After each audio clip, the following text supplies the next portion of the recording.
ट्रेनें जलाई गई, बसें जलाई गई, रोड ब्लॉक कर दिए गए, कोई मूवमेंट नहीं कर सकता था। तो ये सब अचानक हुआ। वो तो ऐसे लग रहा था कि सिंध मर गई है और हर घर में एक फ़र्द मर गया। पाकिस्तान की तारीख का इतना बदतरीन नुकसान आज तक इससे पहले नहीं। इसमें बहुत सारे लोग जो मुश्तइल भी थे और बहुत सारे लोगों ने फ़ायदा भी उठाया। कहना कि खाली ये रद्द अमल था, ये रद्द अमल नहीं था, इसमें कोई ना कोई बैरूनी ताकत जो थी वो शामिल ज़रूर है। कानून नाफिज करने वाले इदारे, रेंजर्स और पुलिस इस पूरी सूरत हाल को पहले समझने से ही कासिर थे कि ये हो क्या। उस वक़्त इनको रोका जाता या हमारी पुलिस और रेंजर्स बाहर निकलती तो शायद इंसानी जानों का ज़िया इससे भी कहीं ज़्यादा हो जाता। इतने बड़े पैमाने पर जब कोई चीज़ होती है तो उसको रोकना बड़ा मुश्किल होता है, उससे इंतजाम पीछे हटता है। कि थोड़ा सा जलाव गिराव हो जाए, थोड़ी मारधाड़ हो जाए, थोड़ा सा पब्लिक का नुकसान हो जाए। रियासत ने अपने सारे पाँव हाथ पीछे कर दिए थे और यू स्टैंड बाय खड़ी होगी, जो करना है कर। पीपल्स पार्टी के कौल और अमल में वाज़े तज़ाद महसूस किया गया, आज भी महसूस किया जाता है। जब भी कोई लीडरशिप चेंज होती है तो तब्दीली आती है। बेनज़ीर के मरने के बाद पीपल्स पार्टी डर गई। सारा जो निज़ाम चल रहा है वो कंप्रोमाइज़ है और लेन देन के हिसाब से चल रहा है। वो पीपल्स पार्टी अब नहीं है जो जुल्फ़िकार अली भुट्टो ने बनाई थी, जिसमें नज़रिया था, जिसमें फ़िक्र था, जिसमें आवाम की बात थी। बिस्मिल्लाहिर्रहमानिर्रहीम, अस्सलाम वालेकुम। मैं हूं अरमान साबिर, आप देख रहे हैं अरमान साबिर व्लॉग्स। बेनज़ीर भुट्टो की शहादत का दिन 27 दिसंबर सन 2007 है और 27 दिसंबर को उनकी शहादत के बाद पूरे मुल्क में और ख़ास तौर पर कराची समेत सिंध में जो वाक़यात, पुरतशद्दुद वाक़यात हुए थे, आज हम उस पर बात करेंगे और उस पर चंद सवालात उठते हैं कि वो जो वाक़यात थे वो कैसे हुए थे, ख़ुद हुए थे, नेचुरल रिएक्शन था या कुछ ताकतें उसके पीछे सरगर्म थी, या जो कानून नाफिज करने वाले इदारे थे वो उन तमाम जो पुरतशद्दुद वाक़यात हो रहे थे उसको कंट्रोल क्यों नहीं कर पाए। जितना नुकसान हुआ था उसका कोई एहतसाब, कोई इंक्वायरी हुई नहीं हुई, और क्या बेनज़ीर भुट्टो की शहादत के बाद क्या पीपल्स पार्टी की बयानी में कोई तब्दीली आई। इन तमाम सवालों का जवाब तलाश करने के लिए मैंने कुछ कराची के सीनियर सहाफ़ियों से बात की है। तो पहला सवाल ये बनता है कि जो वाक़यात हुए, पुरतशद्दुद वाक़यात हुए उस दिन, उसे जो सहाफ़ी हैं वो उसे कैसे देखते हैं, कैसे याद करते हैं, और उसका जो रद्द-ए-अमल था वो नेचुरल था या उसके पीछे कुछ ताकतें सरगर्म थी। मुनज़्ज़म एक साजिश भी थी, एक मामला भी था, क्योंकि आपको पता है अब ये बातें को ढकी छुपी नहीं है कि परवेज़ मुशर्रफ साहब को ज़ाहिर है बहुत अरसा हो गया था और उनके अपने इदारे उनके ख़िलाफ़ हो गए थे और वो चाह रहे थे कि भाई अब ये वर्दी भी उतारें और ये घर जाएं। तो इसलिए जो सूरत हाल पैदा हुई उसमें बाकायदा एक मुनज़्ज़म तरीक़ाकार था उसको, लेकिन बदकिस्मती से फिर उसे कंट्रोल नहीं किया जा सका। जब बेनज़ीर साहिबा की शहादत हुई, मामला इतना आवाम में पहले ही बड़ा गम और गुस्सा था, क्योंकि परवेज़ मुशर्रफ साहब का जो रवैया था धमकी आमेज़ और ज़िल्लत आमेज़ सियासतदानों के लिए और ऐसे गंदे रिमार्क्स और ये वो इस तरह, तो आवाम उनके साथ उनसे बहुत बेजार आए हुए थे। तो ऐसे में जब वो शहादत हुई उनकी, तो ज़ाहिर है वो गुस्सा जो उनके अंदर नफ़रत थी वो एकदम उबली और फिर उसके नतीजे में जो कुछ भी नुकसान हुआ पाकिस्तान का वो नाकाबिल तलाफ़ी नुकसान है। वो उसकी जो है ना आज तक भी मैं समझता हूँ उसे पूरा नहीं किया जा सका। तो उन ज़माने में प्रेस क्लब के इलेक्शन हो रहे थे और हम कहीं से वर्क करके वापस आ रहे थे गाड़ी में, तो रीजन प्लान के सामने हमें इतला मिली कि बेनज़ीर भुट्टो को कत्ल कर दिया गया। तो हमारे से एक खातून भी थी, उसने रोना शुरू कर दिया। लोग देख रहे कि क्यों रो रही है, तो समझे शायद कोई इशू हो गया इनका। तो हम वहाँ रीजन से निकले, मेट्रो बोर्ड जैसे क्रॉस किया वहाँ ट्रैफिक जाम हो गया और मैंने देखा है गाड़ी के अंदर बड़े ज़ोर से गाने बज रहे थे। एक बंदा उठा, उसको जाके मना किया बंद करो ये, हम देख रहे थे। तो मुझे मैं एक थोड़े से फासले तक ये रिएक्शन हो गया। तो वहाँ तो फिर ये नेचुरल बात नज़र आई ना कि लोगों ने खुद, क्योंकि वाक़या इस नोयत का था या बेनज़ीर भुट्टो की ऐसी पोजीशन थी कि लोगों को उनसे ज़्यादा हमदर्दी भी थी और अचानक जो वाक़या हुआ तो लोगों उसमें फिर हो सकता है आगे चल के इसमें कुछ और इन्वॉल्वमेंट हो गई हो। यहाँ तो सियासत इस किस्म की है ना, हो सकता है कि चंद घंटों बाद फिर उसको जो बूस्ट करने के लिए कोई कुव्वतें आ गई हो बीच में, ये मुमकिन हो सकता है ना।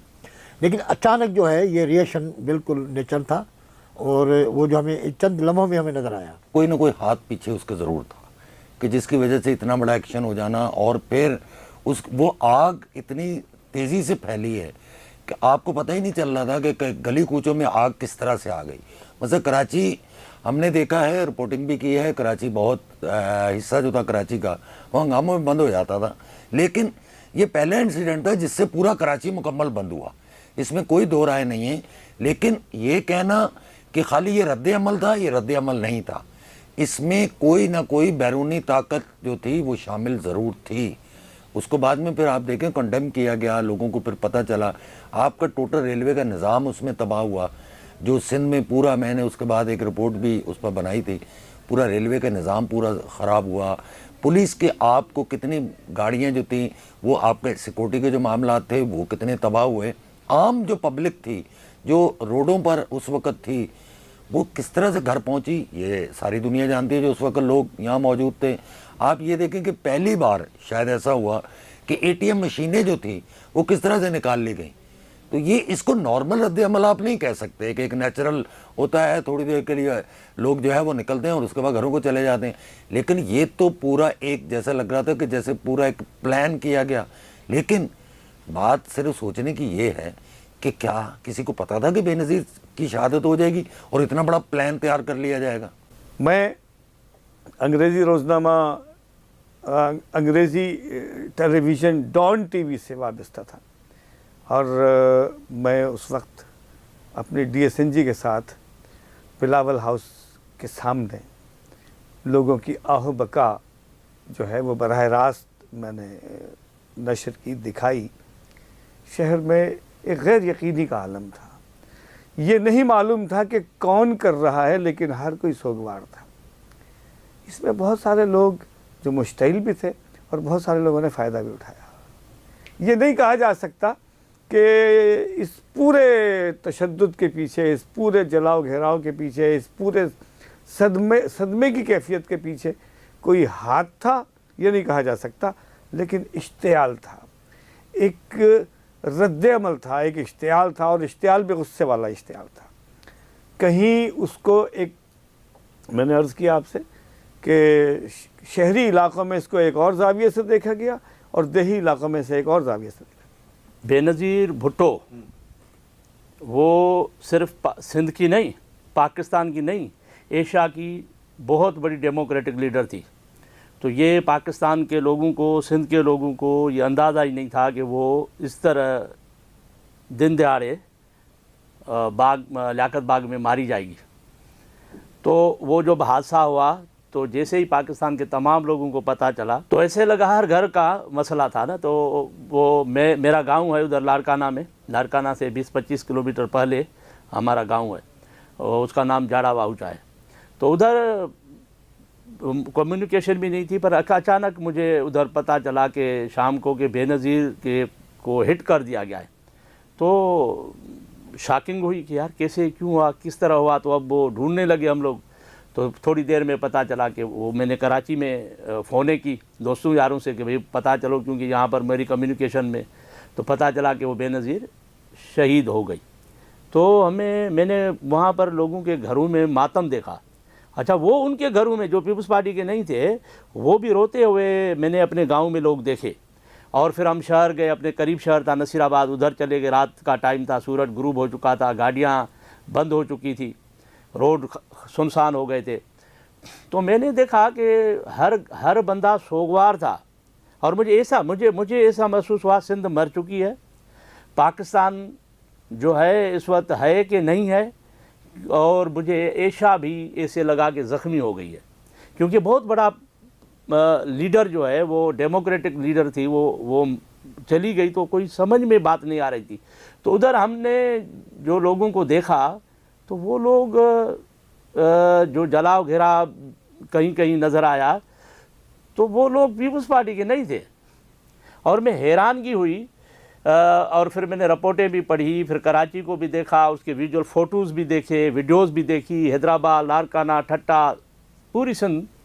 और पाकिस्तान के दूसरे शहरों में भी। तो मुझे लगा कि ये मुनज़्ज़म कार्रवाई थी, और क्योंकि इन लोगों ने बहुत बड़ा नुकसान कर दिया था, पाकिस्तान का, एशिया का और ख़ास करके सिंध का बहुत बड़ा नुकसान किया, तो उसको इन लोगों ने भरपाई के तौर पर ये टेलर दिखाया जना, क्योंकि उसको कंट्रोल करने वाले जो इदारे थे, वो रेंजर्स, पुलिस और दूसरे फोर्सेस, वो गायब हो गए थे 3 दिन तक। तो इसका मतलब है कि इसके पीछे और कोई कहानी थी। मैंने अगला सवाल इनसे ये किया कि जिस तरह से पुरतशद्दुद वाक़यात हुए थे, तो इनको कंट्रोल करने में कानून नाफिज करने वाले इदारे नाकाम क्यों नज़र आए? इसलिए कि अवामी रद्द-ए-अमल इतना ख़तरनाक था कि अगर ये लोग सामने आते तो बहुत बड़ी खूनरेज़ी हो जाती और लाखों लोग मारे जाते। तो इसलिए इन्होंने बड़ी अक्लमंदी की कि उस वक़्त 3 दिन तक वो जो है खामोश रहे। हालांकि अगर ये चाहते तो पहले दिन के बाद दूसरे दिन से ये मामलात को कंट्रोल कर सकते थे, लेकिन चूँकि खौफ इतना ज़्यादा आ गया था, इतने अवाम का जो गम गुस्सा था वो इतना ज़्यादा था कि उसको देखकर इन्होंने 3 दिन तक उनको मनमानी करने दी। सड़कों के ऊपर जाओ, जहाँ मर्ज़ी जाओ, जो मर्ज़ी करो, बाज़ारों में जाओ। तो उसके बाद 3 दिन के बाद फिर ये सामने आए सारे इदारे जो कानून नाफिज करने वाले थे, उन्होंने कंट्रोल करना शुरू किया। तो उस वक़्त तक बहुत बड़ा नुकसान हो चुका था। यानी पाकिस्तान की तारीख़ का इतना बदतरीन नुकसान आज तक इससे पहले नहीं हुआ। कानून नाफिज करने वाले इदारे, रेंजर्स और पुलिस, इस पूरी सूरत हाल को पहले समझने से ही कासिर थे कि ये हो क्या गया है। अगर उस वक़्त इनको रोका जाता या हमारी पुलिस और रेंजर्स बाहर निकलती तो शायद इंसानी जानों का ज़िया इससे भी कहीं ज़्यादा हो जाता। बात सिर्फ ये है कि ये एक रद्द अमल, बल्कि उस वक़्त तो ये फ़ैसला किया गया कि लोगों को अपना गम गुस्सा निकालने दें। अगर नहीं निकालेंगे तो ये और घुटेगा और फिर और शोला जो है वो निकलेगा। मॉब को एंड टाइम पे कंट्रोल नहीं करते, ये क्योंकि पॉलिसी का हिस्सा होता है। और जहाँ कंट्रोल किया गया है, आपने देखा कि वो मामला बढ़ गया है, जलाओ घेराव भी हुआ है, और जो चीज़ चंद घंटे में ख़त्म होने वाली थी वो फिर पूरा 1-2 दिन ले लेती है उस मामले को। तो मेरे समझा हो सकता स्टडी के तौर पे उन्होंने उस वक्त किसी में हाथ नहीं डाला हो, लेकिन बाद में कई शहरों में मुकदमात हुए, तो गिरफ्तारियाँ हुई नहीं, वो तो अलग बात है, लेकिन फॉर्मेलिटी के तौर पे जो है मुकदमात हुए हैं कई शहरों में। दरअसल जो अवाम में गुस्सा था और अवाम में जो नाराज़गी थी, अवाम के अंदर जो हम सिंधी में कावड़ कहते हैं, गुस्साई कहते हैं उर्दू में, उसको ठंडा करना था। तो वो ठंडा कैसे हो सकता है कि थोड़ा सा जलाव घेराव हो जाए, थोड़ी मार धाड़ हो जाए, थोड़ा सा पब्लिक का नुकसान हो जाए, तो लोग थोड़ा वो होते हैं ना, आप देखते हो ना, कुछ भी हो तो लोग रोते हैं तो थोड़ी बाद रिलैक्स हो जाते हैं। किसी को गुस्से में मुक्का मार देते हैं, लाठी मार देते हैं, फिर थोड़ी देर बाद उनका गुस्सा नॉर्मल हो जाता है। यूँ समझो कि इतना बड़े नुकसान को नॉर्मलाइज करने के लिए रियासत ने अपने सारे पाँव हाथ पीछे कर दिए थे और यूँ स्टैंड बाय खड़ी हो गई, जो करना है कर दो। तो वो जो करने वाले लोग थे वो मुझे पॉलिटिकल लोग नहीं लगे, क्योंकि पॉलिटिकल बंदा किसी भी आम आदमी का घर नहीं जला सकता, उसकी कार नहीं जला सकता, किसी बैंक की ATM मशीन घसीट के नहीं ले जा सकता। तो इसका मतलब है कि वो क्रिमिनल्स को पहले से ही मैनेज करके रखा गया था कि ये होगा तो आप लोग ये कर देना, ताकि आवाम उसमें उलझ जाए और गुस्सा भी, टेम्परेचर भी डाउन हो जाए। अब मेरा सवाल यहाँ पर यह था कि जो नुकसान हुआ, जो इमलाक को नुकसान हुआ, गाड़ियाँ जली, ट्रेनें जली, दफातर जले, तो इस नुकसान का अजाला करने के लिए कोई इंक्वायरी हुई, कोई अकाउंटेबिलिटी हुई? कुछ भी नहीं हुआ आज तक, और कोई ये भी नहीं है कि कहीं रिकॉर्ड में आया हो कि इतनी ट्रेनें जली, इतनी बसें जली, इतनी इमारतें जली, इतने दफातर जले। यहाँ जो आज तक ये जो ज़मीनों पे कब्ज़े हो रहे हैं कराची में, ये सब वो 3 दिन का किया धरा है सारा, क्योंकि रेवेन्यू ने जानबूझ के कुछ इमारतों को आग लगा दी, कुछ रिकॉर्ड को आग लगा, जो उसमें काली भेड़ें थी रेवेन्यू डिपार्टमेंट के अंदर उन्होंने, और वो आज तक उसका फ़ायदा उठाते हैं, क्योंकि वो सारा रिकॉर्ड जो है उन्होंने जला दिया और अब वो नया रिकॉर्ड बनाते हैं। वो आपकी ज़मीन मेरे नाम कर देते हैं, मेरी ज़मीन आपके नाम कर देते हैं, उसकी ज़मीन उसको, जिससे चाहते हैं पैसे लेके। और जब अदालतें पूछती हैं तो वो कहते हैं वो तो बेनज़ीर साहिबा की शहादत पे जल गया था, तो रिकॉर्ड नहीं है, इसलिए ज़ाहिर है कुछ नहीं हो सकता। तो ये सिलसिला आज तक जारी है। वो नुकसान जो है ना, उसकी तरह वो तो अलग है कि उसका कोई गिनती होती, कोई शुमार होता, कोई रिपोर्ट बनती, वो तो एक अलग चीज़ है। लेकिन जो नुकसान हुआ उसकी तलाफ़ी तक नहीं की गई, कि रिकॉर्ड तक की तलाफ़ी नहीं की गई कि भाई उसका कोई बनते कोई मुतबादिल। हालांकि कहीं ना कहीं तो उसका रिकॉर्ड होगा, ज़ाहिर है, ऐसा नहीं है, क्योंकि रेवेन्यू का क्या हर इदारे का रिकॉर्ड 3-4 जगह होता है, लेकिन इन्होंने जानबूझ के उस रिकॉर्ड को हाथ नहीं लगा रहे। जो कोई एक आध जगह कहीं बचा हुआ होगा और एक आध जगह जल गया तो उसको जवाज़ बना के अब पूरा ये खेल खेला जा रहा है। अब हज़ारों लोग मुतासरीन हैं सिंध में जो धक्के खा रहे हैं, उनकी ज़मीनों पे कब्ज़े हो गए, घरों पे कब्ज़े हो गए, और कहा जाता है कि ये रिकॉर्ड जल गया। अब नहीं है। सरकारी इमलाक का जो नुकसान था वो पूरा नहीं हो सका, और ना उसके लिए कोई संजीदा कोशिश की गई, ना उस पर कोई तादीब की गई, ना किसी को ज़िम्मेदार ठहराया गया। हाँ, जो गैर सरकारी और ज़ाती नुकसान हुआ था उसका किसी हद तक, पूरा नहीं, किसी हद तक अजाला हुआ। आज तक इस मुल्क में पहले कभी कोई इस तरह की शफाफ इंक्वायरी हुई है जो इसकी इंक्वायरी के लिए आप बात कर रहे हैं? ऐसा कुछ भी नहीं। अगर हुआ भी है तो उसको दबा दिया गया है।